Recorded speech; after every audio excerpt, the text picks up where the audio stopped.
Vamos a hablar de La España vacía de Sergio del Molino, que ya es prácticamente un clásico contemporáneo, es decir, es un libro que inicia el debate que estamos ahora viviendo en los últimos años sobre el problema de la España vacía.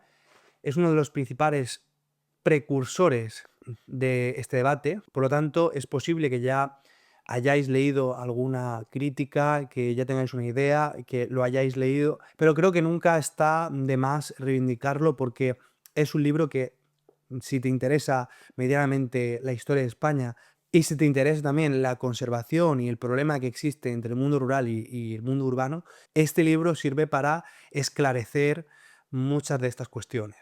Que la memoria colectiva de España, como explica Sergio del Molino, está muy marcada por ese éxodo rural, por ese sentimiento de todos pertenecer al pueblo de nuestros abuelos. De hecho, en el libro se va a explicar de manera muy brillante cómo la España vacía realmente es la construcción ideológica de un problema que siempre ha existido en el territorio español. Es decir, el territorio español siempre ha estado vacío en su mayor parte y ha tendido a producir estos eventos de éxodo y de concentración urbana. En España, sin ser conscientes, hemos replicado el modelo romano que giraba en torno a la ciudad, a la civitas. Y ese modelo España lo replica en Hispanoamérica. Y esta lectura que hace Sergio el Molino, comparando el modelo demográfico romano con el hispano y con el hispanoamericano, me parece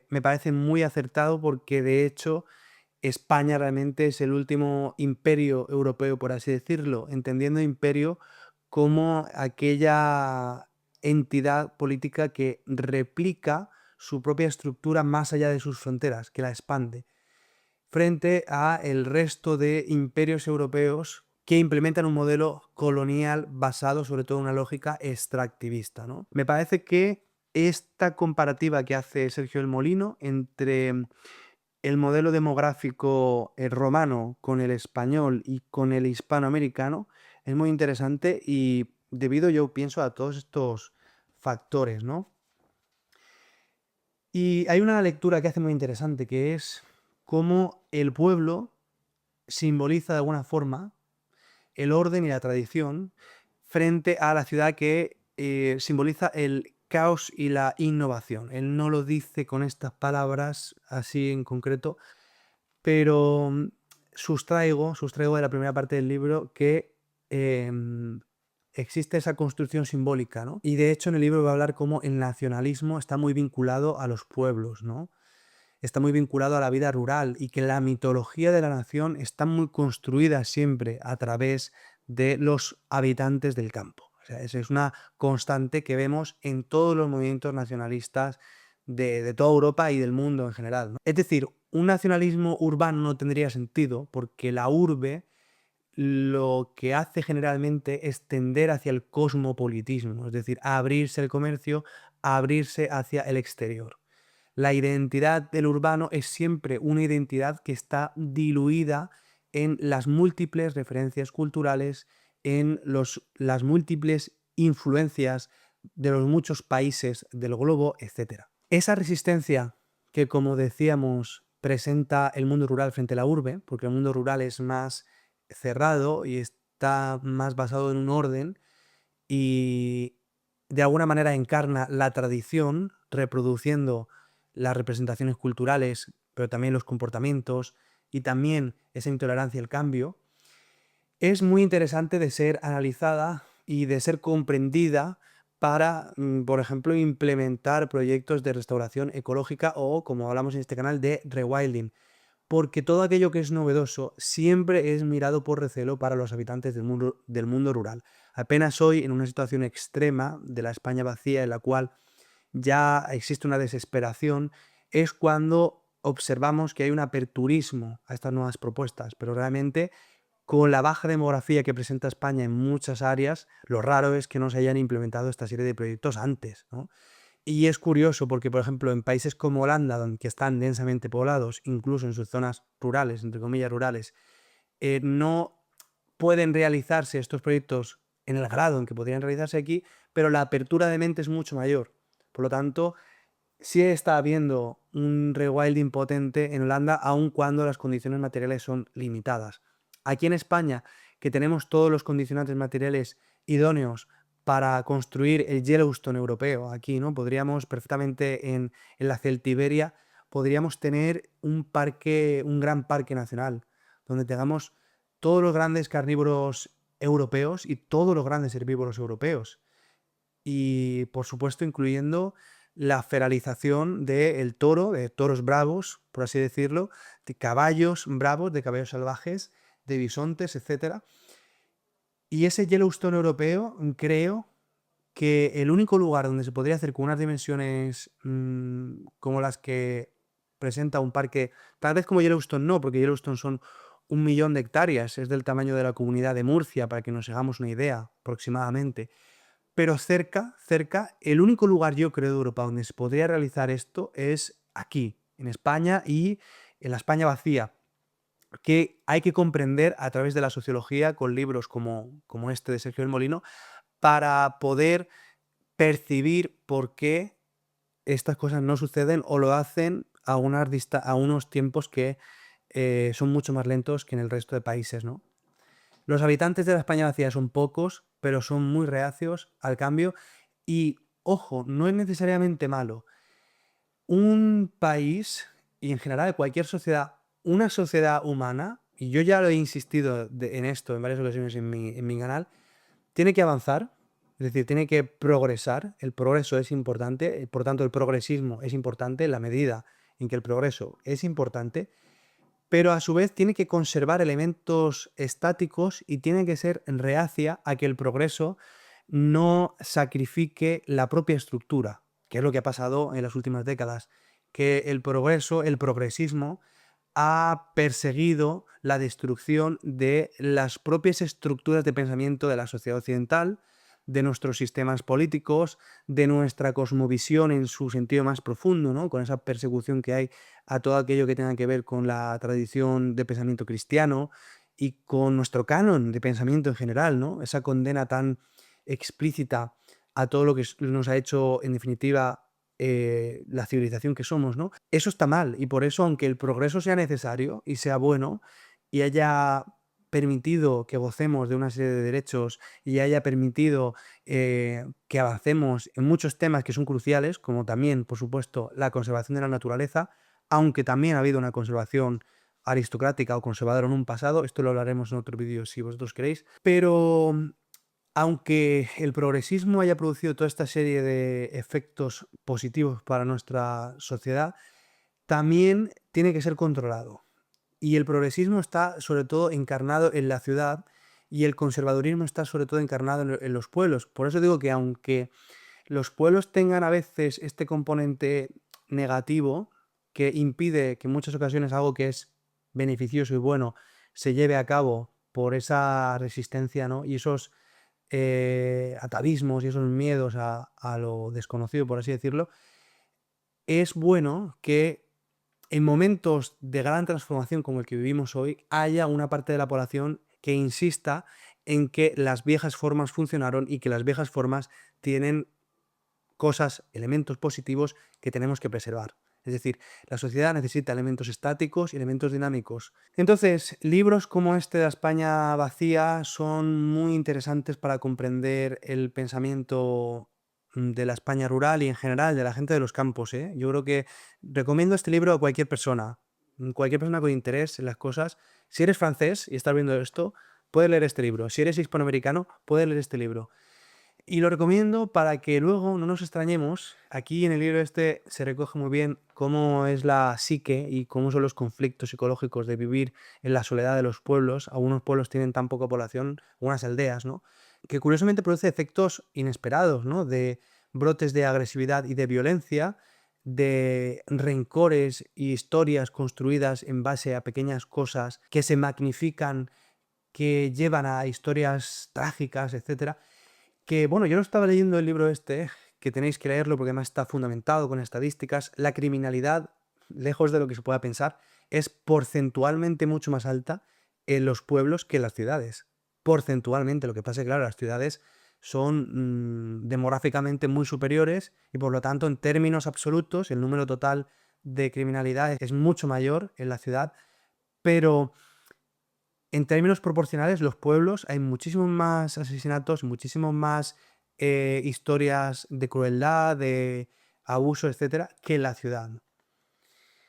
Y yo cuando estaba leyendo todo esto, cuando estaba leyendo los casos que los que se hablan en el libro, me recordé el famoso caso del bisonte de Valencia, ¿no? Unos vecinos, por una serie de problemas con el propietario de esta finca que estaba introduciendo los bisontes allí, bueno, que decapitaron con una motosierra a un bisonte, ¿no? A un bisonte vivo, ¿no? Inmovilizaron a un bisonte y decapitaron con una motosierra. Este tipo de cosas que suceden en la España rural solo pueden ser comprendidas a través del conocimiento de la sociología, de la antropología, de qué mitologías hay, por así decirlo, en los pueblos y qué historias han pasado. Y en este sentido, este libro es muy esclarecedor. Y esa desconfianza que presentan los pueblos, que va a su vez de la mano con esa preservación de la tradición, ya está de alguna manera recogida en el Génesis, dice Sergio del Molino, en el cual se presenta a la ciudad como la fuente de la corrupción. Y si lo pensamos bien, es cierto, ¿no? O sea, en la ciudad abre una serie de abanicos de posibilidades que en el pueblo no hay.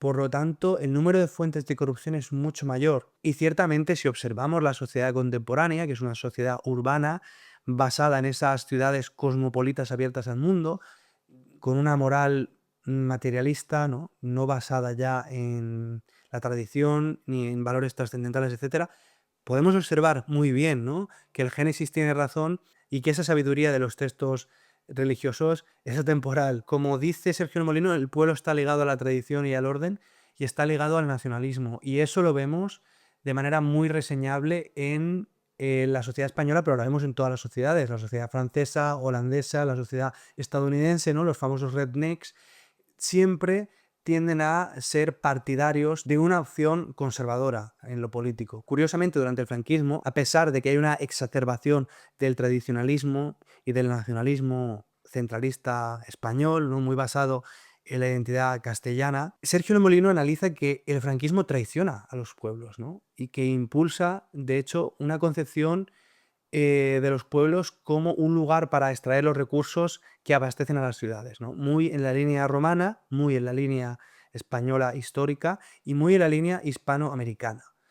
Que como dice Sergio de Molino al comienzo del libro, en Hispanoamérica, cuando se producen las independencias, el español es sobre todo hablado en las ciudades y la mayor parte de la población se concentra en las ciudades, ¿no? Fuera de eso, el proyecto de homogeneización cultural en base a la lengua castellana y el proyecto de colonización del campo se lleva a cabo ya con las independencias. Y de una forma muy similar, el proyecto de colonización del agro español se lleva a cabo durante el franquismo, porque España tiene, pensemos que cuando empieza el franquismo, España tiene 20 pocos millones de habitantes, es decir, es un país prácticamente despoblado, ¿no? En términos sobre todo europeos, que en esta época ya hay países como Inglaterra, Alemania, Francia o Italia que presentan una demografía muchísimo más alta y que incluso a día de hoy la siguen presentando, ¿no? En términos de densidad demográfica muy superiores, ¿no? A los de España, a pesar de que España, bueno, se ha incorporado a una sociedad liberal, una democracia liberal abierta, de partidos, en la Unión Europea, etcétera, etcétera, ¿no? Como decíamos, el franquismo traiciona a la España rural en muchas ocasiones de manera directa, haciendo desaparecer pueblos, sepultándolos en pantanos. Sergio El Molino habla de una literatura muy vasta a este respecto, de pueblos desaparecidos, de pueblos sepultados en pantanos, etcétera. Habla de un libro que a mí me encanta, que también recomiendo, aunque no forma parte de las recomendaciones de este vídeo, simplemente lo recomiendo de pasada, que es el libro de La lluvia amarilla de Llamazares, Julio Llamazares, que es un libro escrito en prosa, pero con una prosa poética, y que representa la agonía del último poblador de un pueblo del Pirineo, en este caso Iñelle, un pueblo real, que es el pueblo de los abuelos de Julio Llamazares, y vale mucho la pena la lectura de este libro. En base a referencias bibliográficas, literarias como esta, Sergio Molino expresa también esa frustración y esa agonía de unos pueblos en proceso de desaparición. que en muchos casos, como digo, el franquismo impulsa su desaparición o directamente los destruye, ¿no? Esa inundación de muchos valles donde desaparecen varios pueblos a la vez, etcétera, lo que contrasta con su política de colonización del campo, que es, bueno, los famosos pueblos de la colonización son centenares de pueblos, no me acuerdo exactamente el número, de pueblos que el franquismo crea de la nada con la función de ser algo así como tentáculos de la ciudad para extraer los recursos del campo de la manera más eficiente y extractivista posible y llevarlos a la ciudad inmediatamente, ¿no? Sin la intención de generar ninguna tradición en el campo ni nada por el estilo. Esto encajaría mucho con ese proyecto tecnocrático, pero también con una biopolítica de corte fascista. Mucha gente piensa que si bien el fascismo como ideología es atribuible especialmente al primer periodo del franquismo, y para muchos historiadores ni siquiera eso, para muchos historiadores simplemente los primeros años, ¿no? Es cierto que hay una biopolítica de sacrificio y redención del suelo en el franquismo que está muy ligada a ese proyecto de engrandecimiento nacional, que en muchos sentidos es lógico, ¿no? Y es patriotismo, en muchos sentidos es patriotismo, con independencia ya del componente nacional, ¿no?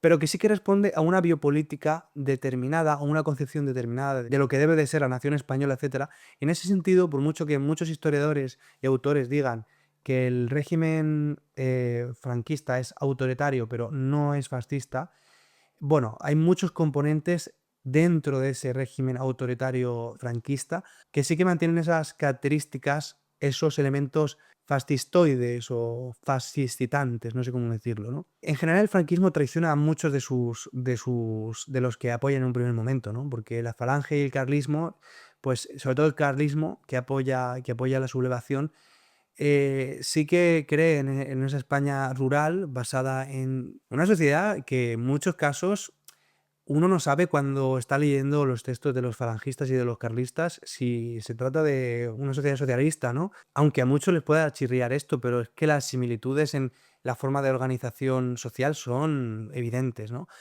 Pero sí es cierto que el carlismo y el falangismo, si bien el carlismo tiene esa idea de España como unidad de naciones y es tolerante y respetuosa con la tradición de los fueros y con la tradición de las lenguas catalana, vasca, gallega, etcétera, es tradicionalismo del falangismo y del carlismo, es traicionada muy pronto por el franquismo y así es vivido por gran parte de estos sectores y por gran parte de los habitantes del mundo rural. Y Sergio Molino, como decía, dice que la ley DONT de ya en la democracia es una oportunidad de los habitantes del mundo rural de vengarse de las ciudades que han sido las mimadas del franquismo y verdaderamente es así.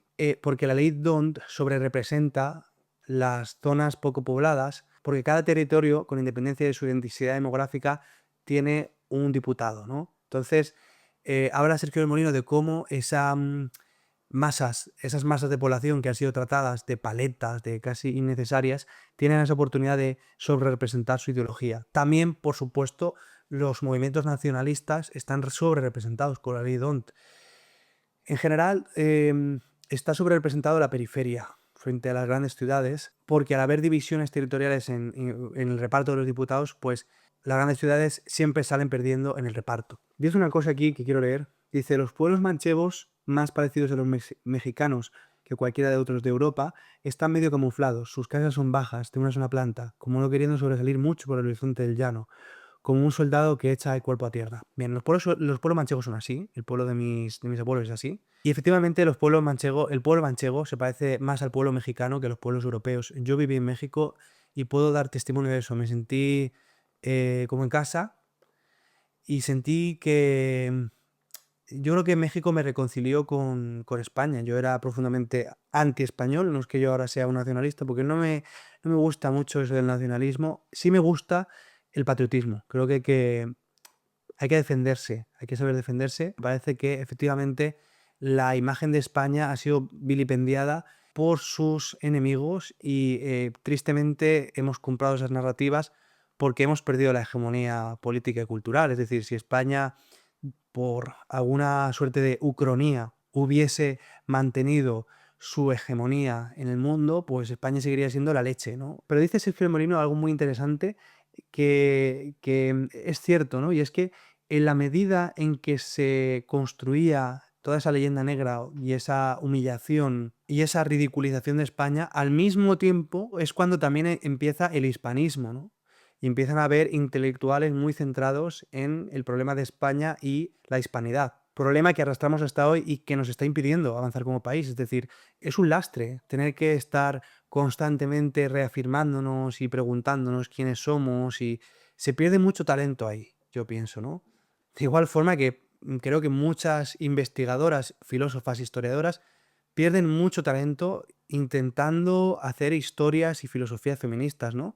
En lugar de directamente encarnar ellas mismas, como ya han hecho muchas mujeres antes, y creo que ya están las herramientas para que lo hagan, encarnar ellas mismas su reivindicación sin necesidad de ponerse a discutir, ni debatir, ni darle más vueltas a un tema que es que, pues como digo, lastra más que otra cosa, ¿no? Es decir, creo que el hispanismo realmente efectivo ya ni siquiera debería de plantearse qué es la hispanidad, qué hace, cuáles son nuestros complejos y nuestros problemas, no.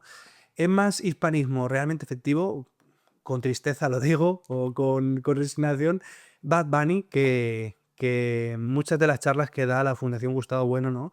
La Universidad de Oviedo, ¿no? Que además, Fundación Gustavo Bueno bueno, el legado de Gustavo Bueno es infinitamente superior al hispanismo, ¿no? O sea, Gustavo Bueno ha abordado, eh, es decir, Gustavo Bueno ha hecho un sistema filosófico, ¿no?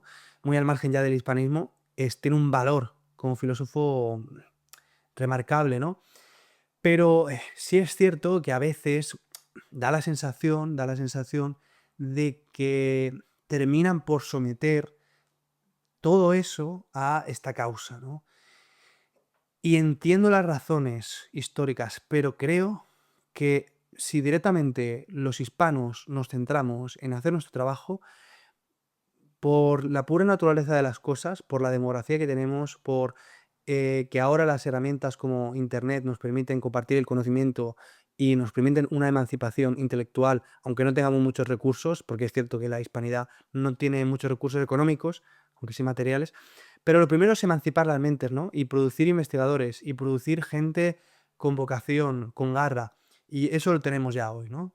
Entonces, yo creo que debemos de parar de dar vueltas a esto, ¿no? En ese sentido. Bueno, en definitiva, La España vacía, un gran libro, muy recomendable para comprender la historia de España, para comprender el conflicto entre el mundo rural y el mundo urbano, y que aborda muchas de estas cuestiones que yo he profundizado aquí en algunos asuntos que me interesaban más y he obviado otros que me interesaban menos, pero que de principio a fin merece la pena leer.